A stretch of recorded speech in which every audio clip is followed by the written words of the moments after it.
Bonjour à tous, me revoilà avec grand plaisir pour terminer mes vidéos sur les nombres et vous parler précisément des maîtres nombres aujourd'hui. Au-delà de la famille des nombres de 1 à 9, en effet, il est indispensable de connaître les maîtres nombres, c'est-à-dire le 11,2, le 2 qui arrive par le 11, le 22,4, le 4 qui arrive par le 22, et le 33,6, le 6 qui arrive par le 33.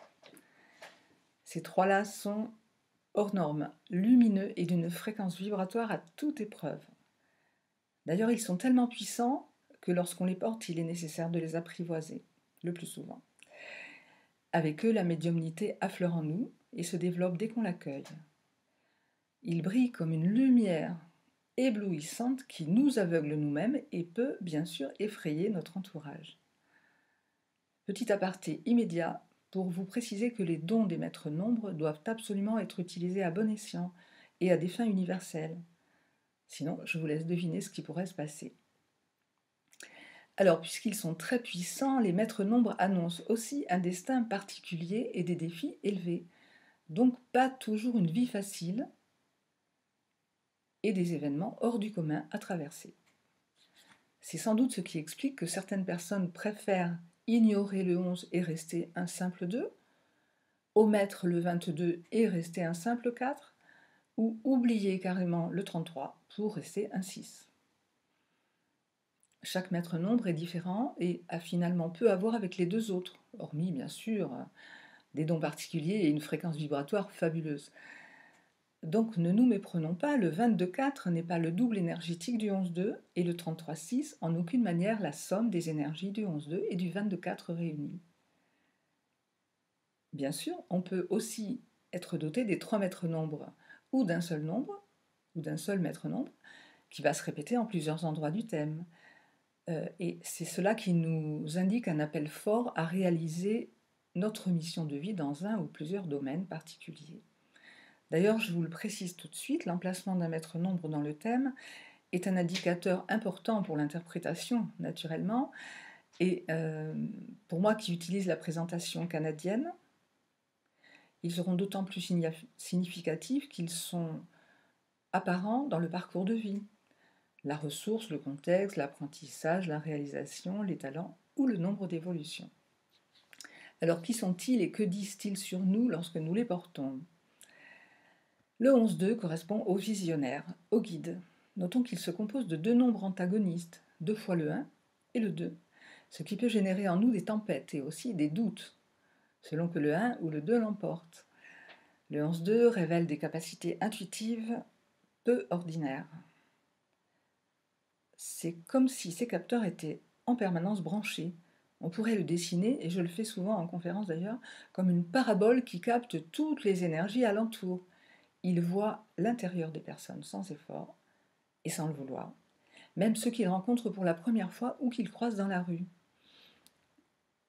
Dans la vie ordinaire, une personne marquée par le 11-2 peut être parfois difficile à vivre parce qu'elle est cache, elle sait quand on lui ment, elle a une vision juste, elle perçoit l'invisible, elle entend l'indicible, elle a des perceptions extrasensorielles. Le 11-2, c'est le canal, le messager. Pour Pythagore, c'est le nombre du prophète, l'homme nouveau, celui qui a une conscience élevée. Il est parfois mal vu, le 11-2, parce qu'il refuse les étiquettes, il bouscule les idées reçues. Normal. Son rôle, c'est d'anticiper les tendances futures et de pousser la société au progrès. Alors il est original, inspiré, idéaliste, moderne, intrépide, et c'est un rêveur aussi, mais un rêveur capable de maîtriser toutes les situations. Dans sa version disharmonieuse, avec lui, pas de juste milieu. Il est tout bon ou tout mauvais. Il pourra devenir inconstant, partira dans des exagérations maximum. Il se croira en mission commandée. On pourra alors lui attribuer tous les qualificatifs en isme, prosélytisme, mysticisme, fanatisme, voilà. Le 22-4 maintenant, on l'appelle le livre ou le tunnel pour le passage du vent. C'est un peu abscon, je vous l'accorde.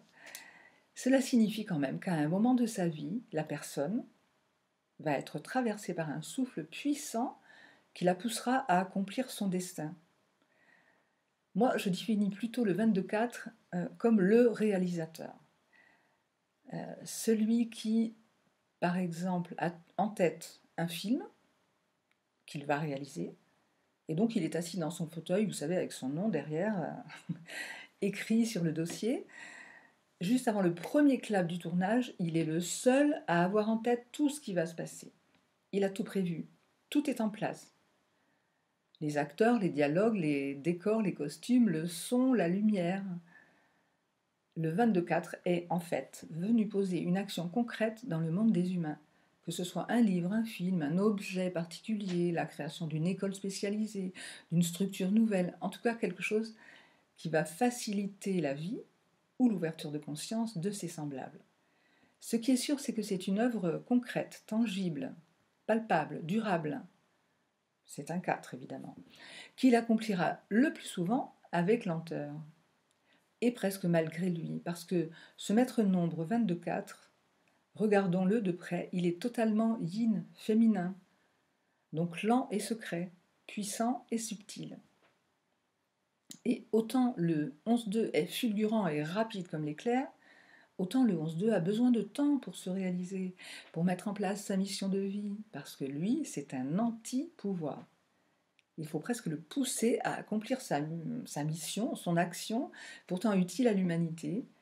Il doute beaucoup, il faut parfois le mettre sur des rails, le pousser dans le dos pour qu'il ose enfin montrer ses talents au grand jour. Dans sa version disharmonieuse, il pourra se sentir investi d'un pouvoir démesuré, devenir idéaliste, mégalomane et lui aussi fanatique. Ou alors pousser la colère du siècle pour exprimer une rage intense si jamais on l'empêche d'accomplir sa réalisation. Quant au 33-6, pour le décrire, on fait référence à des personnages célèbres comme Bouddha, Krishna ou Jésus. Ce nombre véhicule en nous l'amour inconditionnel, l'amour christique, qui peut nous être demandé dans certaines circonstances de la vie ou tout au long de notre chemin. D'ailleurs, le 33-6 est tellement puissant qu'on n'en parle pas toujours dans la littérature numérologique. C'est dire. Pour moi, le 33-6, c'est par excellence le sage, en tout cas celui qui est sur la voie de la sagesse. C'est celui qui dispense la joie et l'optimisme, l'amour partout où il passe, sans aucune attente en retour. Et sans jugement. Il est hyper réceptif, compassionnel, philanthrope, extrêmement touché par les besoins d'autrui et dénué de tout jugement. Il est très éveillé, ouvert à la société et son esprit pratique le conduit le plus souvent à se vouer aux autres.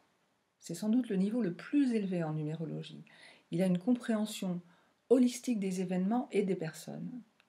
Il marque peut-être bien l'aboutissement d'une trajectoire terrestre chez ceux qui le portent. Dans sa version disharmonieuse, il pourra culpabiliser de ne pas aboutir à ses fins, il aura du mal à garder les pieds sur terre, il sera très très perché, il pourra s'illusionner parfois au point de déprimer sérieusement ou devenir un véritable illuminé, incompris des siens et très très éloigné de la réalité. Vous l'avez compris, en regardant ces vidéos, je suis passionnée de numérologie et pour moi, un thème est une mine d'or. Il affiche en un clin d'œil nos talents, notre mission de vie, ce que nous sommes venus faire et sur quel point fort nous appuyer pour nous réaliser. Il nous permet donc de nous connaître finement et d'améliorer tout ce que nous sommes venus améliorer en nous. Donc je réalise des thèmes numérologiques, cela va de soi, j'anime aussi des ateliers en petit nombre, 4 à 5 personnes maximum, pour que l'on puisse approfondir chaque thème. Je consulte soit sur place, soit à distance, et je transmets tous les calculs, le profil de personnalité, l'enregistrement du commentaire, etc. Alors ma particularité, c'est d'être synesthésique, c'est-à-dire que je vois les nombres, je vois les mots et j'entends les sons en couleur. Donc c'est assez simple pour moi. Dans la numérologie, je croise les méthodes. J'utilise la méthode canadienne et certaines méthodes européennes pour approfondir les nombres d'origine, par exemple.